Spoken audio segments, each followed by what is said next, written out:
Nagsimula na nga ngayong buwan ang produksyon ng biographical historical film na Quezon. At isa na namang bigating pangalan ang inanunsyong kasali sa star-studded cast ng pelikula. Kilalanin ng Scottish actor na gaganap bilang Governor General Leonard Wood sa Showbiz Report na ito. Kabilang sa cast ng upcoming historical film na Quezon, ang Game of Thrones star na si Iain Glen. Batay sa anunsyo ng production company na TBA Studios, ang Scottish actor ay bibida bilang Leonard Wood, ang American Army General na nagsilbing Gobernador General ng Pilipinas noong 1921 hanggang 1927.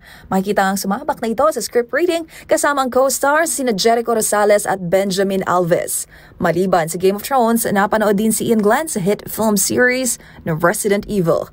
Samantala, bukod naman kina Eco na bibidang former President Manuel Quezon at Benjamin Alves na bibida naman bilang Batang Quezon, kabilang din sa cast ang aktor na si Mon Confiado bilang Emilio Aguinaldo at Karil as First Lady Aurora Quezon o may bahay ng dating Pangulo.